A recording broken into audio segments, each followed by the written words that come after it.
Let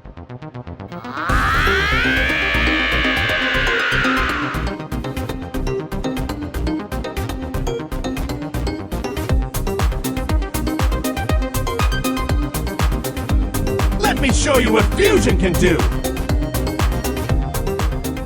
Hey, what is up, beautiful people? So today's video, I want to actually talk about the DLC for Sparking Zero. I want to talk about what we saw on the Steam shop and where the actual stuff and content is. I have no idea, except that I do a little bit. So they told us, obviously, in the beginning when we were actually getting the DLC that it was coming early 2020. They said first quarter for at least the first 2 packs. And if you go over to the Steam page and you actually look under the DLC, it does give you like a window, which is like the normal quarter windows, but I just want to go over that real quick anyway, just because where has the news been? It's been nowhere. So if you look over here, I'll show it on screen. It says as a season pass bonus, you can summon Shenron, blah, blah, blah, 3 days early access. We already know about that stuff. And then we also have Dragon Ball Sparking Zero DLC Pack 1. I'm looking over here to read off the screen, sorry. It says coming January to March 2025, because that's quarter 1, January through March, which means during January this month, or and at the latest March. Because April starts quarter 2, which is when DLC Sparking Zero DLC 3 is actually supposed to come out, and that's between April and June. So for a lot of us, like, actually like waiting for this is like kind of, at least, it's something we already knew. Like, most people don't really know when the quarters are for actual gaming or whatever, but for those of us that do, this is not big news. But for those of us that have been like looking for like where the DLC and stuff is, this is a little bit of an inkling of like when this is going to be coming out.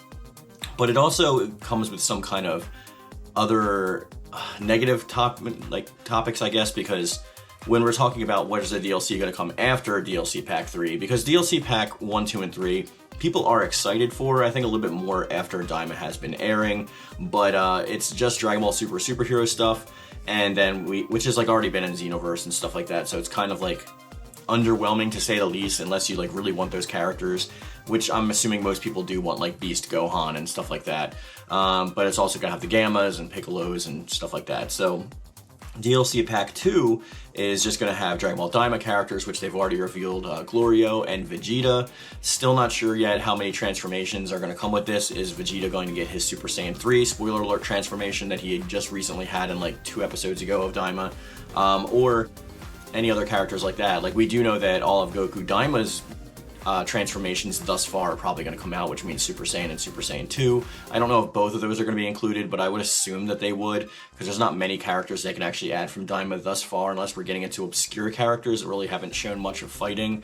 So we have DLC Pack 3, which is also going to be Daima, and I think that this is where we're going to get like Majin Ku and Majin Du, and maybe some of the other villain characters. I think mainly the heroes are going to be stuck to DLC Pack 2. I don't think we're going to have everyone. I think we're going to have, you know, basically Glorio, because like we see him fight in the anime itself, but like some of the other characters that are like traveling with them, like the princess and whatnot, they don't really show much except for like her throwing grenades and stuff like that. But it's nothing that's that too big of a deal in order to make her an actual playable character. But without getting into too much of like where the characters are going to play and like who they're actually going to be, I just wanted to talk about really quick July of 2025, which seems like a long time from now. That's like 7 months from now. Could possibly be quarter 3, and we don't know exactly if we're getting DLC or a second season pass in there, or if we're getting a second season pass at all, let's be honest. But there are characters still missing from Tenkaichi 3 that have not made their way into Sparking Zero yet. And a lot of us that have been waiting for these characters, it seems like more of a long time to wait, and the game is kind of winding down at this point. We did get some good patches and whatnot, but I think in order for this game to stay alive, and at least in the zeitgeist of like the player base, and I'm not talking about the diehard fans because we're going to play the game no matter what, I'm talking about the people who like, you know, just bought the game because it's a fighting game or an arena fighter and stuff like that. And those people are usually ones that drop off pretty fast, and then like the actual fan base stays. And this is like usually around like the first year. So the DLC can really help, I think, this game, especially if people are getting into Daima and they actually like Daima. Now, I know Daima is controversial among some people. I personally love it, but some people don't really like it. So I'm assuming having the characters from Daima would just be like another Goku, another Vegeta, blah, blah, blah, you know what I mean? So whatever that point comes to, whether they actually like the characters or not, might be part of the reason why the game longevity might be is what it is. But I'm just excited for some of the characters that we haven't gotten yet. Some like GT Vegeta or like King Vegeta. Some of the other characters from 3 that we're missing. I don't know if like Arale is ever going to make a return in Sparking Zero particularly, but there's like Arale, there's Spike the Devilman, there's like General Blue, most of the Dragon Ball characters, because the only Dragon Ball character that we actually have in this game, unless you're counting costumes, is Kid Goku. So we also have like Mercenary Tao, like Mecha Tao Pai Pai. There's a ton of Dragon Ball characters and a bunch of actual GT characters that didn't make it in also, like we talked about before. The most glaring one being Super 17. Some of the Shadow Dragons that were actually playable before.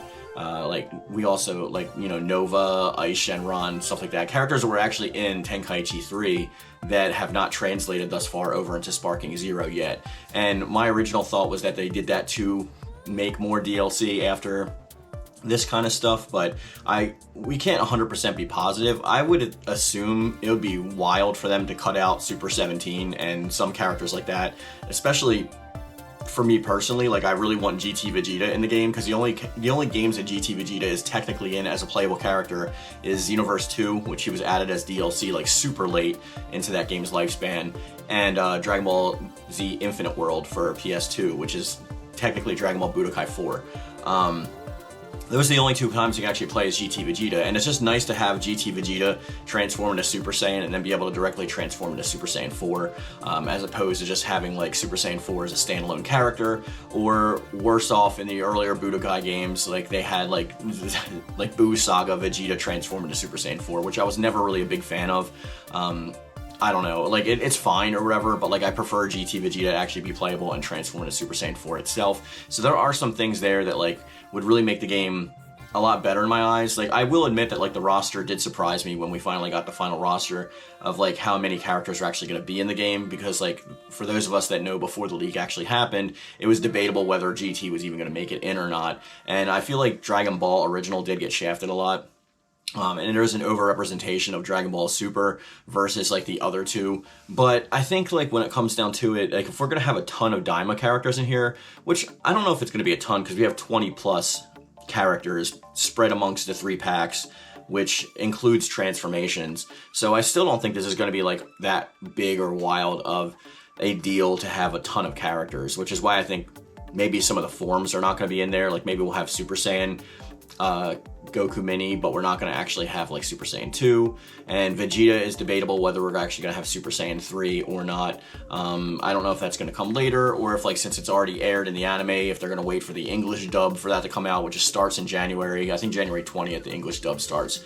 But all those questions can be answered later on, but the main like position of this video is that we do have release windows for when these DLC packs are going to release, at least if they're sticking by what they said in the past, which I'd assume they did, because I'm assuming most of the DLCs are practically done at this point. So between now and March, which is like a 3-month window, we're going to be getting both DLC Pack 1 and DLC Pack 2, and then it's going to be a little bit later, sometime between April and June, that we're going to get DLC Pack 3. Now this could be in June, which would be wild to me that we'd be this late in the game's life cycle just now getting like the first season pass like over and done with, especially when it's characters that we all pretty much are predicting and knowing what's going to happen. I think most of us are waiting for the season pass 2 to see the characters that we're missing from Tenkaichi 3 and stuff like that, because a lot of people have mains that are in Tenkaichi 3 that aren't in this game. I know a lot of people who main Spike the Devilman or Arale and like they're not in the game. But I don't know, there's not much else to say at this point. I just wanted to make a video talking about the windows and showing the image that I'm showing you from Steam. And any questions that you guys have, you can just hit me up either in the Discord, which is in the description box down below, or in the comment section. And I appreciate all of you being here and watching the videos. And if you haven't known, the reason why the video is just for an end cap haven't been weekly as they were before is because Monday through Thursday I do live streams now. So we play, right now we're playing Soul Calibur 3, but we already played Budokai Tenkaichi 1 and Tenkaichi 2 on stream. We're going to be doing a ton of streaming stuff on there, and I think the streams are finally getting to a point where I'm comfortable and I like them. So please join me Monday through Thursday, 4:30 to 5:30, unless I otherwise state it, for Yoon-Fam Gaming Live, which is what the stream is called. But that's what that is. I'm still working on more shorts. I know there wasn't a short today because I have to record some more Tenkaichi 3. I think I'm going to start from the Z Saga now because I already did most of the other stuff. But with that being said, we're going to bring this video to a close. Thank you so much for watching. Like and subscribe if you enjoyed the video and want more content. And I hope you guys have a great day. And as I always say, I'll catch you on the next one. Peace. Ivy Valentine subscribes to Mark Yoon. So should you. Enjoy your treat!